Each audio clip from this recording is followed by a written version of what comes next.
Welcome to my Healing Through Love series, where I introduce you to some beautiful and amazing men and women who have personally healed and have helped others to heal through love.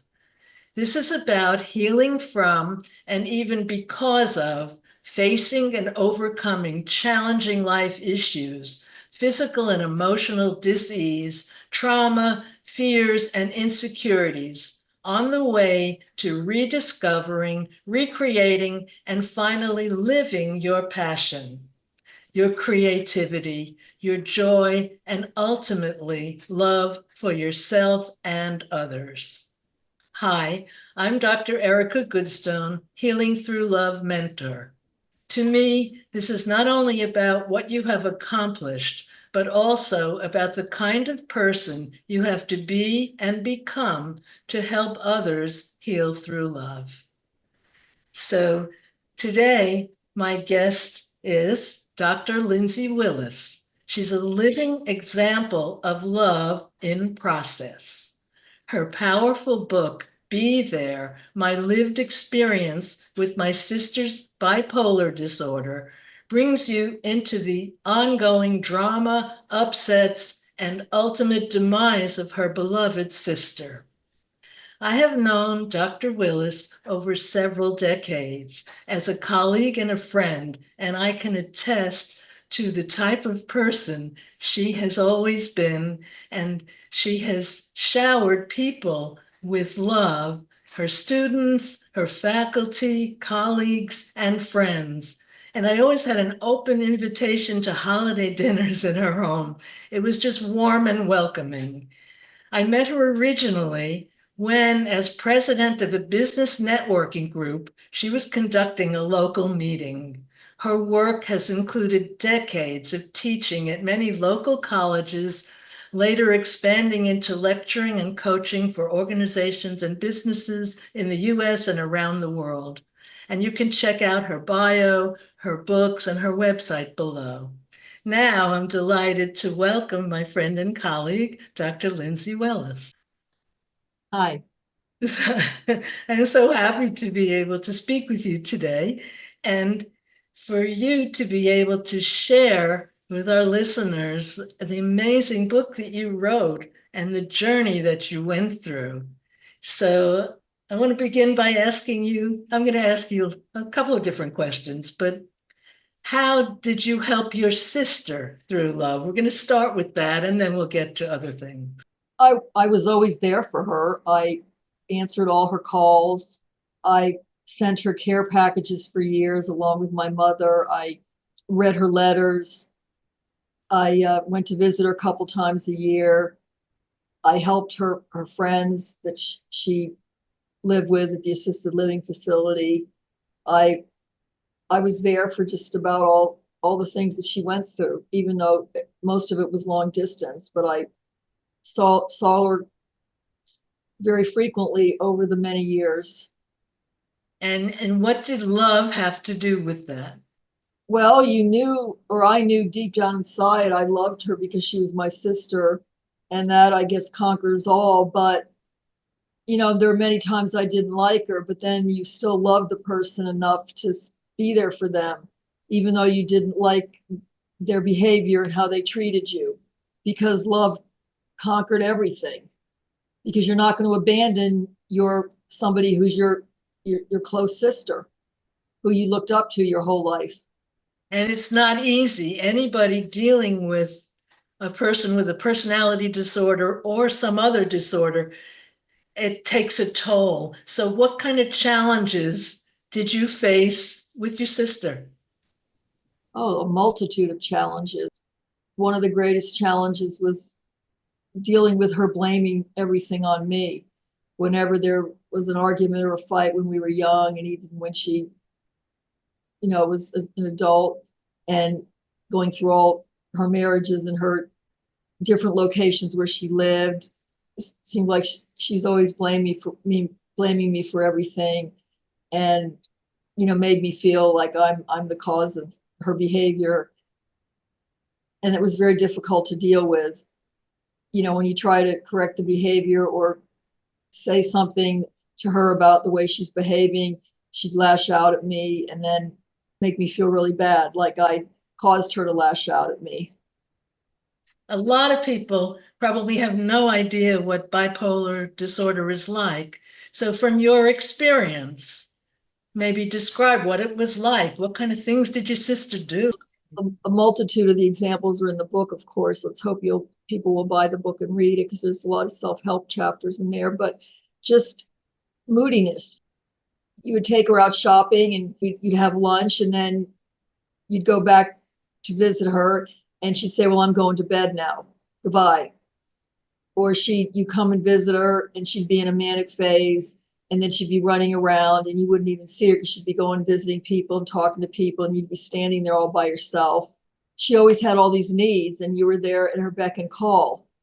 And then she was in a bad mood or depressed or whatever, she'd lash out at people, just do bizarre things that normal people wouldn't do. Can you give an example of something that she did?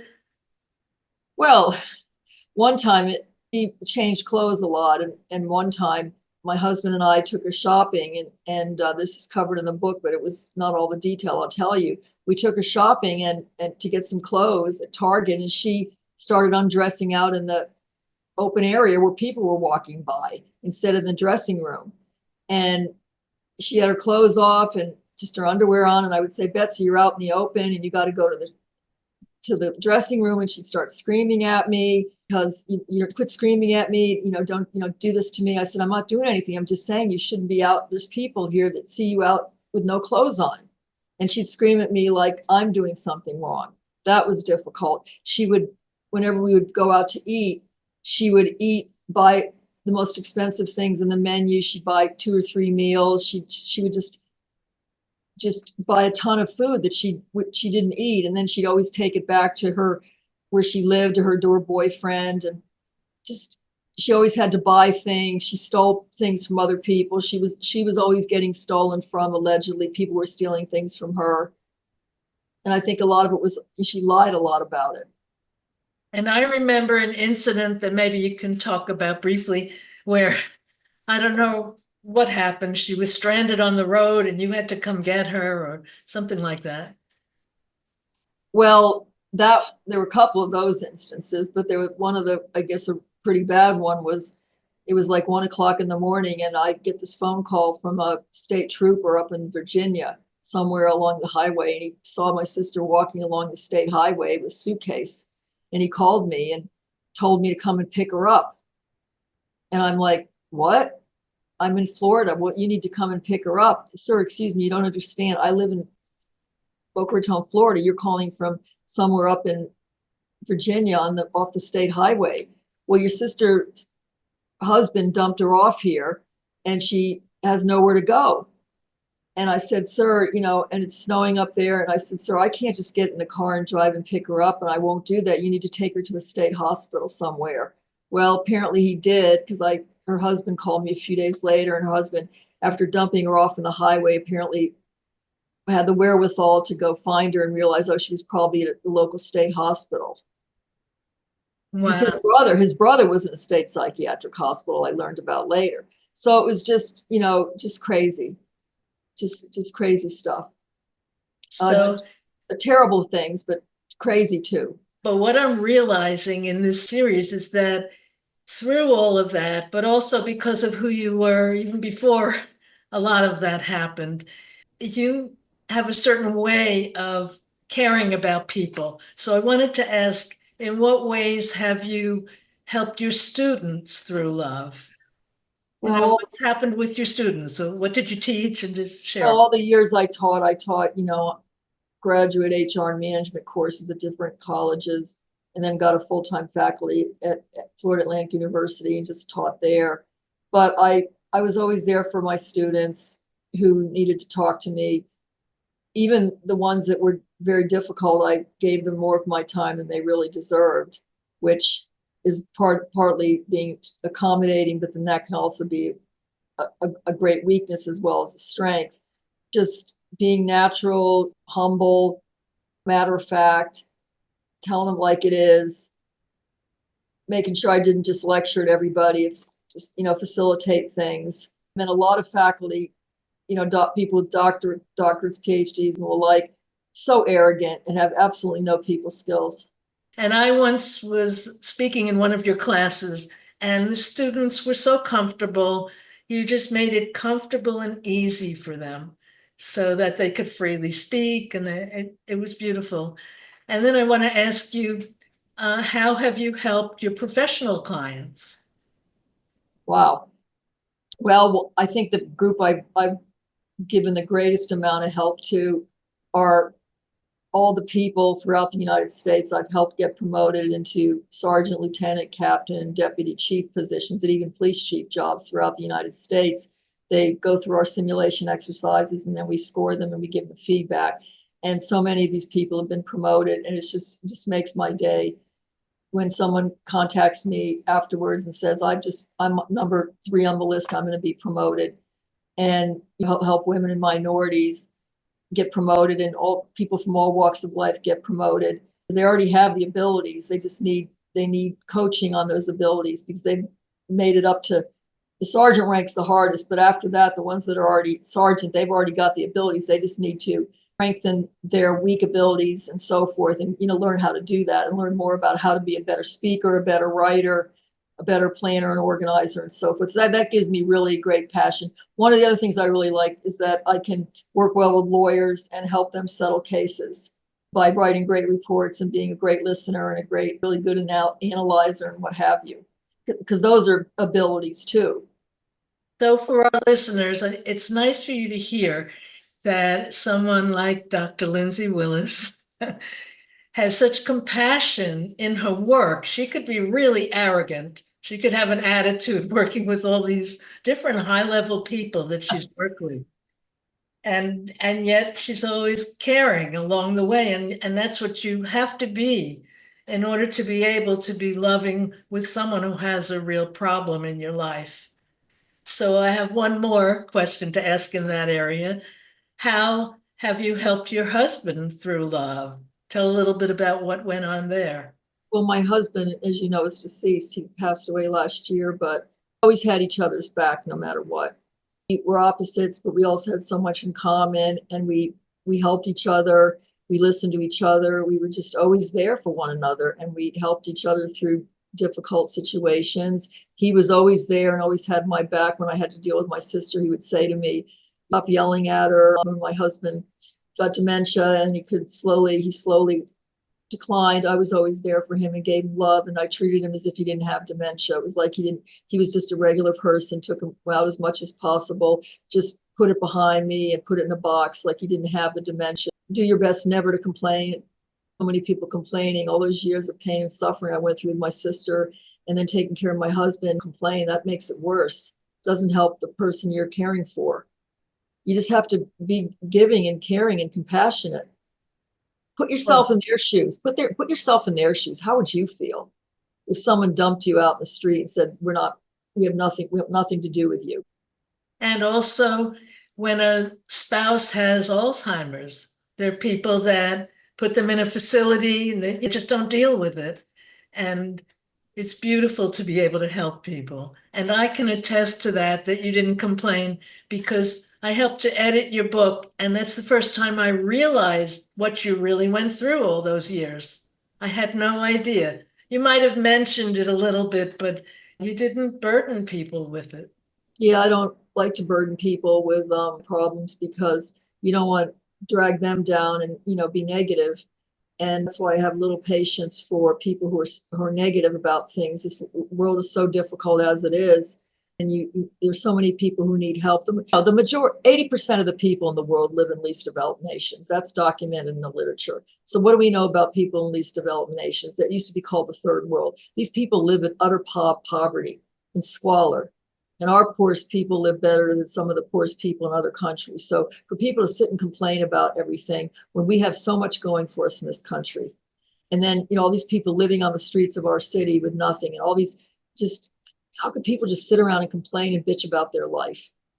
It's true. It's just so hard to complaining about the food that's being served, or complaining about just everything. And I remember years ago I used to complain, and I stopped complaining when I was much younger. You know, my dad used to say, "This too shall pass." I realized as years went by, you know, don't complain. Look at your poor sister, what she's going through. Keep your mouth shut. So I want to ask one final kind of question. What inspired you to write this book? And then also, what advice do you have for people dealing with a loved one that they have to be caretaking or helping? Well, my sister really inspired me to write the book because my mother knew Betsy was a good writer.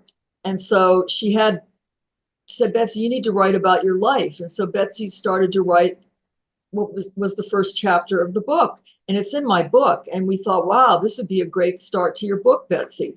But Betsy could never get back to doing anything. She didn't.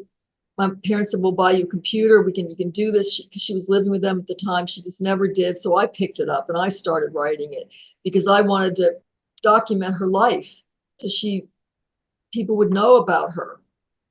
And that was back in the early 90s, very early 90s, maybe 1991 or something. I started.